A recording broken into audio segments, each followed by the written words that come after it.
Good morning, students. Today we are starting with our second chapter, Economics, which is from Freshwater Fish Culture, Paper 2, Chapter 2, Economics. तो economics ये जो term है आपने बहुत बार पढ़ा होगा, इकोनॉमिक्स के बारे में भी आपने पढ़ा होगा। तो इकोनॉमिक्स का यहाँ पे जो यूज़ है और जो टर्म्स दी है वो फिशरी से रिलेटेड दी है, ठीक है। तो फिशरी से रिलेटेड क्या हम लोग पढ़ने वाले हैं, इकोनॉमिक्स क्या होता है। डेफिनेशन देखिए, the science which studies human behaviour as a relationship between ends and scarce means which have alternative uses by Robin, BUY नहीं, वहाँ पे BY चाहिए था।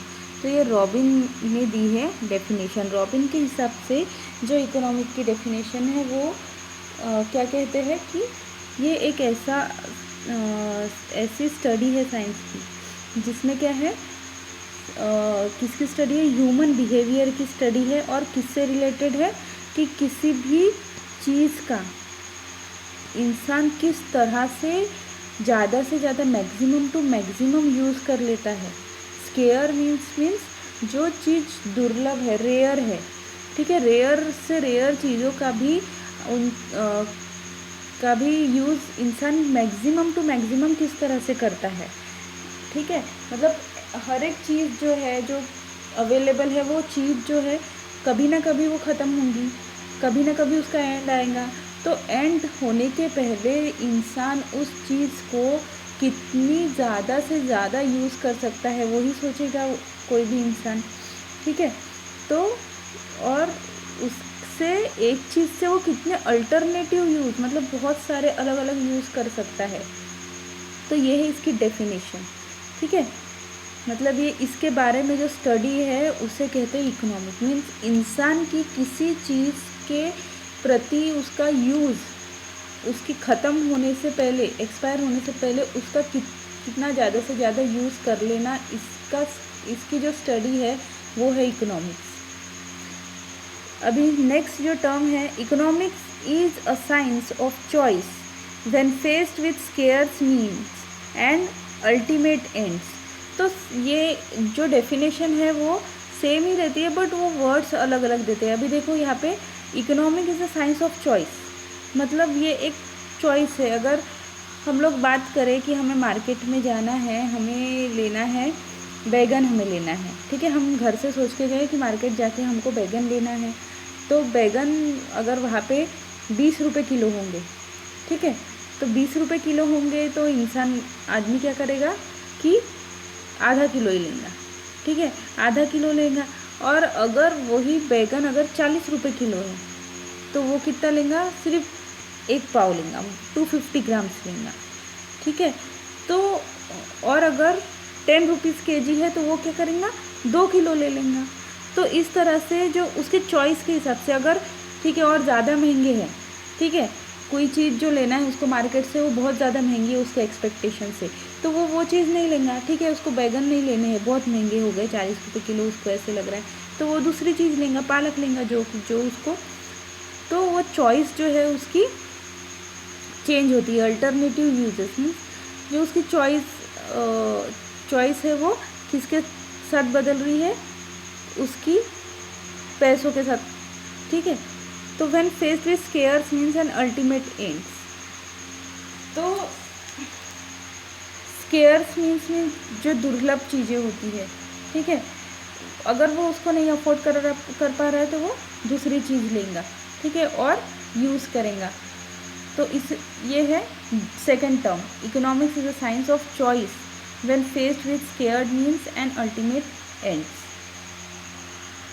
Next slide, characteristic of man's economic life. Economic life of man has following 4 characteristic.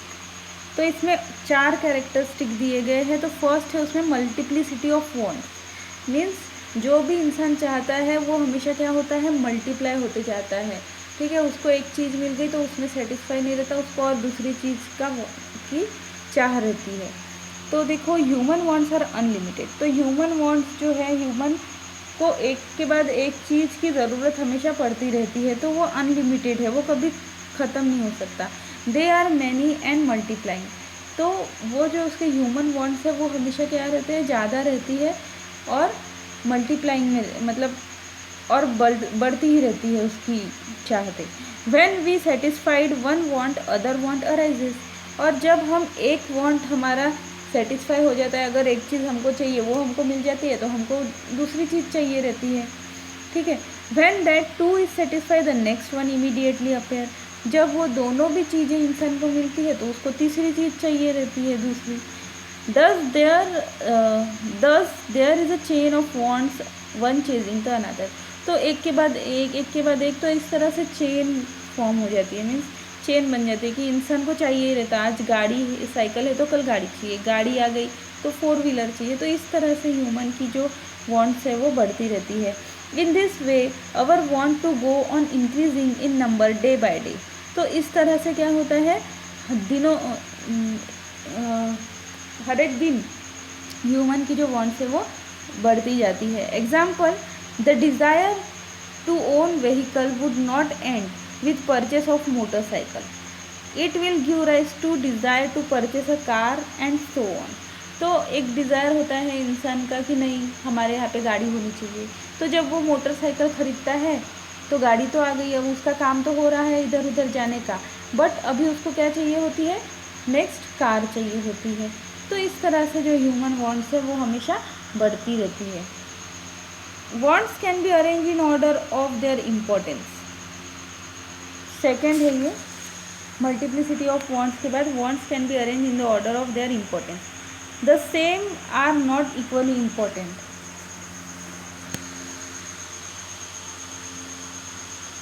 All wants are not equally important. First point आपका book देखिए, उसमें जो first point है all wants are not equally important. तो जो भी इंसान चाहता है तो हमेशा वो बहुत ही ज़्यादा ज़रूरी नहीं होता, बट उसको चाहिए होता है वो। Some are more important and more urgent than the other. कुछ जो ह्यूमन वॉन्ट्स होते हैं वो ज़्यादा इम्पोर्टेंट होते हैं और कुछ कम इम्पोर्टेंट होते हैं, ठीक है। Thus our want can be arrange on the basis of importance and priorities. तो इंसान पहले क्या खरीदता है, जो ज़्यादा इम्पोर्टेंट है, जिसको वो प्रायोरिटी देता है वो चीज़ वो पहले खरीदता है। तो इस तरह से ह्यूमन अरेंज करता है। Example, first priority is given to food, then the clothing and then shelter. तो सबसे पहले इंसान को फूड की ज़रूरत है तो फूड की वो व्यवस्था करेगा, उसके बाद उसको कपड़ों की ज़रूरत है तो कपड़ों की व्यवस्था करेगा, और जब उसको फूड और कपड़े मिल जाए तो उसको लगेगा नहीं शेल्टर होना, घर होना रहने के लिए, तो वो घर की व्यवस्था करेगा। उसके बाद और उसकी डिमांड्स जो है वो बढ़ती जाती है, उसकी इच्छाएं बढ़ती जाती हैं। Scarcity of means. अब थर्ड वाला देखो, scarcity of means. Means are anything that satisfy human wants. तो मीन्स किसको बोला गया है कि जो भी ह्यूमन वांट्स को सेटिस्फाई करता है उन सब चीज़, हर एक चीज़ मीन्स, उसको मीन्स बोला गया है। It may be time, energy, money, man power, material और अदर प्रोडक्टिव रिसोर्सेज। तो देखो इसमें सिर्फ चीज़ें ही नहीं है, अभी टाइम, एनर्जी, ठीक है, ह्यूमन को मतलब टाइम की ज़रूरत है, एनर्जी चाहिए, मनी चाहिए, मैन पावर चाहिए, मटेरियल चाहिए, प्रोडक्टिव रिसोर्सेज चाहिए। तो मीन्स और resources are limited in relation to the unlimited wants of people. तो जो लोग होते हैं उनके जो वांट्स होते हैं वो अनलिमिटेड होते हैं, कभी ख़त्म ही नहीं होते।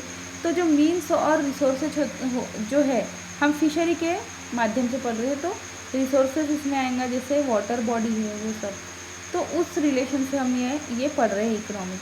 तो वहाँ पे जो चीज़ें और रिसोर्सेज है वो लिमिटेड होती है, ठीक है।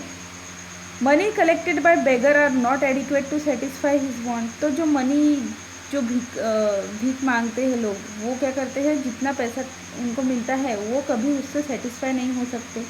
The same is true in case of middle class person और रिच पर्सन। तो ये मिडिल क्लास पर्सन हो या फिर रिच पर्सन हो, उनके भी हिसाब से यही बात लागू होती है कि वो कभी भी सेटिस्फाई नहीं हो सकता। अगर ह्यूमन के पास बहुत ज़्यादा रिचनेस है, बहुत पैसा है, पर उसको मतलब हेल्थ अच्छी नहीं है, तो उसकी तो वांट्स रहेंगी ही ना कि मेरी हेल्थ अच्छी हो। तो इस तरह से होता है। वांट सिर्फ किसी चीज़ या किसी इसके बदले में नहीं रहती ह्यूमन की, वो हेल्थ के इसमें हो सकती है, वेल्थ के इसमें हो सकती है, ठीक है। मीन्स हैव अल्टरनेटिव यूजेस, तो फोर्थ वाला पॉइंट है ये, मीन्स हैव अल्टरनेटिव यूजेस। तो कैरेक्टरिस्टिक में फोर्थ पॉइंट, तो मीन्स के क्या होते हैं, अलग अलग यूजेस होते हैं, जो भी चीज़ होती है उसके अलग अलग यूज होते हैं। तो means have alternative uses, first point. Even though the mean used to satisfy one want cannot be used to satisfy another one want at the same time। तो एक ही टाइम पे समझो एक कोई चीज़ है, उसका हम यूज़ कर रहे हैं, ठीक है, तो उसको हम चाहते हैं कि उसको दो तरह से यूज़ करें, पर हम वो चीज़ को कैसे एक ही तरह से यूज़ कर सकते हैं। अभी देखो एग्जाम्पल आप देखोगे तो आपके ध्यान में आ जाएगा। Land can be use for construction of house, for living in और फॉर फैक्ट्री। अगर एक कोई लैंड है तो लैंड क्या हो गई, मीन हो गई। तो वो लैंड जो है वो इंसान क्या कर सकता है, एक तो उसमें घर बना सकता है, नहीं तो फिर फैक्ट्री बना सकता है उसी टाइम पे, ठीक है। बट दोनों भी नहीं बना सकता ना वो, उसको तो दोनों मतलब उसको लगता है फैक्ट्री भी चाहिए, हाउस भी चाहिए, पर वो पहले क्या बनेगा, प्रायोरिटी क्या है उसकी, घर बनाना, ठीक है। तो क्या घर बनेगा वहाँ पे, तो एक लैंड पे दोनों चीज़ें नहीं बन सकती, ठीक है। तो वही देखो यहाँ पे लिखा है, even though the mean use to satisfy one want can not be use to satisfy another want. तो एक वांट अगर फुलफिल हो रहा है तो दूसरा वांट कैसे फुलफिल होगा वहाँ पे एक ही टाइम पे। It is use for construction of house, it can not be use for factory. तो घर बनाने के लिए वो यूज़ हो सकता है, तो वो फैक्ट्री बनाने के लिए यूज़ नहीं हो सकता है। Fishery economics, the application of principles of economics in fishery is called fishery economics. तो इकोनॉमिक्स के जो प्रिंसिपल्स है उसको फिशरी में अप्लाई करना, ठीक है। इकोनॉमिक के प्रिंसिपल्स को फिशरी में अप्लाई करना, उसी का मतलब क्या है, फिशरी इकोनॉमिक्स। मतलब इकोनॉमिक्स और फिशरी को जोड़ दे तो क्या बनता है, fishery economics. There are no much difference between general economic theory and fisheries economic through it is developing as a separate branch of economics like agriculture economic। तो इन दोनों में बहुत ज़्यादा डिफरेंस नहीं है, जनरल इकोनॉमिक पढ़ना या फिर फिशरी के बारे में इकोनॉमिक पढ़ना। बस हम लोग फिशरी के माध्यम से जो इकोनॉमिक प्रिंसिपल्स है वो उसमें यूज़ कर रहे हैं फिशरी में, ठीक है, और वो पढ़ रहे हैं थ्रू फिशरी। जो इकोनॉमिक्स हम पढ़ रहे हैं वो फिशरी के थ्रू पढ़ रहे हैं, तो उसमें बहुत ज़्यादा डिफरेंस नहीं है। और एक सेपरेट ब्रांच करने जैसे जैसे एग्रीकल्चर इकोनॉमिक, तो एग्रीकल्चर से रिलेटेड जो भी इकोनॉमिक प्रिंसिपल होंगे वो रहेंगे। तो उसी तरह से फिशरी इकोनॉमिक है, फिशरी के हिसाब से जो भी इकोनॉमिक प्रिंसिपल्स उसमें लागू होंगे। The component of fisheries industry which leads to develop fishery economic as a separate branch of economics are। तो फिशरी इंडस्ट्री में ये 4 तरह के और उसमें ब्रांचेस है, ठीक है। फिशरी इकोनॉमिक के ये ब्रांचेस है, 5 टाइप दिए हैं यहाँ पे देखो। जो फिशरी इकोनॉमिक की ब्रांचेस है वो फर्स्ट है different method of exploitation of fish catches. तो फिश कैचेस, फिश जितनी भी पकड़ी है, कैच की गई है एक दिन में, उसका एक्सप्लॉयटेशन मीन्स उसका ज़्यादा से ज़्यादा यूज़, ठीक है, यूज़ करना, ये हो गया फर्स्ट फिशरी इकोनॉमिक का ब्रांच, ठीक है। सबसे पहले क्या है, फिशरी की जितनी भी फिशेस जितनी भी कैच की है उसका ज़्यादा से ज़्यादा यूज़ होना, ठीक है। तो ज़्यादा से ज़्यादा जैसे जितनी पूरी बिकेंगी तो अच्छा ही होगा, पर वो कैसी है, पेरिशेबल होती है फिश, जल्दी ख़राब होती है। तो इसमें फर्स्ट जो पॉइंट है वो फिशरी को ज़्यादा से ज़्यादा हमको क्या करना है, मतलब यूज़ करना है। डिफरेंट मेथड ऑफ फिश प्रिजर्वेशंस, और सेकेंड ब्रांच है इसकी फिशरी इकोनॉमिक्स की, प्रिजर्वेशन के अलग अलग तरीके। अगर फिश रह जाती है तो वो लोग क्या करते हैं, उसको ड्राई करते हैं। बहुत जगह पे फ़िश पिकल्स भी बनाए जाते हैं, अपने इधर तो नहीं पर उधर बनते हैं फ़िश पिकल्स, और ड्राई फ़िश खाई जाती है, लोग सुखा के खाते हैं। तो इस तरह से उनको प्रिजर्व किया जाता है। Different water sources and culture method, और अलग अलग जो वाटर के सोर्सेस होते हैं, सी वाटर में भी कल्चर करते हैं लोग, लेक में करते हैं, रिजर्वायर्स में करते हैं, तो उसमें डिफरेंट वाटर सोर्सेस में कल्चर करना और कल्चर करने का तरीका हमने पढ़े हैं, पेन कल्चर, रिसर्कुलेटिंग कल्चर और रेसवे कल्चर, इस तरह से common ownership of the source specially in marine water. तो मराइन वाटर में क्या होता है, सी है बहुत बड़ा, तो एक ही सोर्स है, वो कॉमन वाटर सोर्स है, ठीक है। तो उसमें अलग अलग फिशरमैन अपना अलग अलग कल्चर किस तरह से करते हैं वो आएगा। Estimation of stock in the sea, और सी में कितना स्टॉक हो सकता है, हम कितना स्टॉकिंग कर सकते हैं हमारे एरिया में, उसका एस्टिमेशन करना। तो ये सब किस में आएगा, फिशरी इकोनॉमिक्स में आएगा। मतलब देखो ये चीज़ों की ज़्यादा से ज़्यादा यूज़, ठीक है, एक ये पॉइंट याद रखना, किसी चीज़ का ज़्यादा से ज़्यादा यूज़ करना, ठीक है, ये आएगा इसमें फिशरी इकोनॉमिक्स में। By considering above factor the fishery economic में बी डिफाइन एज, तो ये अबो फैक्टर अगर हम कंसिडर करते हैं तो फिशरी को किस तरह से डिफाइन किया जा सकता है। How people choose the scarce fishery resource to produce fish and distribute it into various members of society for consumption। तो पीपल रेयर से रेयर तरीका यूज़ करके किस तरह से फिश प्रोडक्शन कर सकता है, ठीक है, और कम से कम यूज़ में और ज़्यादा से ज़्यादा प्रोडक्शन करना, इट इज़ और उनको बाकी मेंबर्स तक पहुंचाना, ठीक है। हाउ पीपल चूज़, किस तरह से वो चूज़ करता है कि नहीं कौन सा मेथड मुझे यूज़ करना है, कल्चर मेथड कौन सा यूज़ करना है। तो रेयर से रेयर सोर्स में भी वो ये फ़िश कल्चर करता है और फिश प्रोड्यूस करता है, उसको डिस्ट्रीब्यूट करता है मेंबर के पास, ठीक है। The whole fishery industry can be divided into 3 sector. तो फिशरी को 3 सेक्टर में डिवाइड किया है, फिशरी सेक्टर, प्रोसेसिंग सेक्टर और मार्केटिंग सेक्टर। तो देखते हैं ये क्या है। Fishery sector, it is the primary sector which comprise fisherman, boat, gear, fishing ground, pond, reservoir etcetera. तो ये एक प्राइमरी सेक्टर है। सबसे पहले इसी से फिशिंग का जो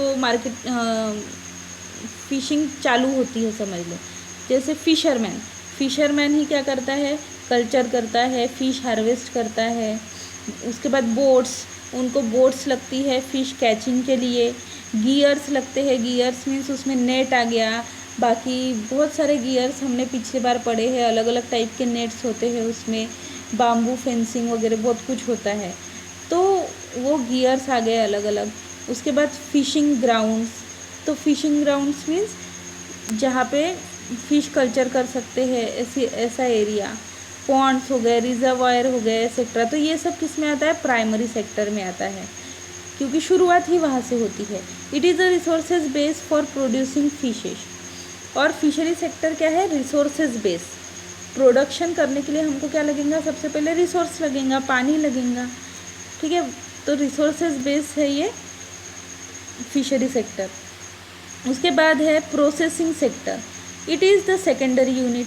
अभी ये कौन सा है, पहले primary sector means fishery sector, उसके बाद प्रोसेसिंग सेक्टर को सेकेंडरी यूनिट बोला गया है। क्यों, क्योंकि प्राइमरी सेक्टर के बाद जहाँ पे आता है वो सेकेंडरी यूनिट पे आता है। Means secondary unit consist of शोर इस्टेब्लिशमेंट।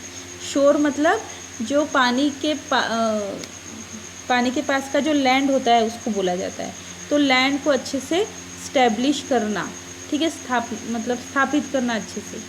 प्रोसेसिंग यूनिट, उसके बाद अगर फ़िश को आगे प्रोसेसिंग यूनिट में भेजा जाता है, कभी कैन फिश, पैक्ड फूड ज़्यादा बाहर आउट ऑफ कंट्री, हमारे इंडिया के बाहर ज़्यादा यूज़ होता है, तो प्रोसेसिंग यूनिट्स में वहाँ पे भेजा जाता है। Of dry and modern processing, मतलब ड्राई कर सकते हैं, एक तो उसको सुखा सकते हैं, और फिर मॉडर्न प्रोसेसिंग में क्या आता है, उसको कैनिंग करना, उसको कैन में पैक करना, उसके पिकल्स बनाना, तो इस तरह के अलग अलग मॉडर्न प्रोसेस के लिए उसको प्रोसेसिंग यूनिट में भेजा जाता है। उसके बाद और प्रिजर्वेशन यूनिट, जहाँ पे वो प्रिजर्व की जाती है, मतलब बहुत दिन तक वो ख़राब नहीं होती है, अच्छे से प्रिजर्व करके रखा जाता है। आपने देखा होगा चिलिंग करते हैं, ठीक है, चिलिंग मतलब आइस में रखा जाता है और पूरा बर्फ़ से हमेशा वो कवर होती है। तो उस प्रोसेस से क्या होता है, वो प्रिजर्व होती है, बहुत दिन तक ख़राब नहीं होती है। हमारे यहाँ पे भी ये प्रिजर्व की हुई फिशेस वगैरह मिलती है मार्केट में। उसके बाद मार्केटिंग सेक्टर थर्ड है ये, मतलब प्रोसेसिंग सेक्टर से फिर जाती है मार्केटिंग सेक्टर में, मार्केट में। It comprises marketing unit, transportation unit, और ये किससे बनता है, मार्केटिंग यूनिट जो एजेंट वगैरह हो गए सब, और ट्रांसपोर्टेशन यूनिट, ट्रांसपोर्टेशन किया जाता है एक जगह से दूसरी जगह लाना, मतलब प्रोसेसिंग सेक्टर से मार्केट तक लाने के लिए ट्रांसपोर्टेशन तो लगेगा। प्राइस ऑफ फिशेस, तो मार्केटिंग में उसका प्राइस ठहराना, कितना कीमत उसको मिलनी चाहिए। Cold storage and other activities related to marketing, तो मार्केटिंग सेक्टर किससे में क्या क्या आ जाता है, marketing unit, transportation unit, price of fishes, cold storage, ठीक है, ठंडे जगह में उसको प्रिजर्व करके रखना, and other activities related to marketing, और बाकी एक्टिविटीज़ जो भी रिलेटेड है मार्केटिंग से। तो ये हो गया हमारा आज का टॉपिक। कल हम पढ़ेंगे नेक्स्ट स्लाइड में terms in economics. Thank you students.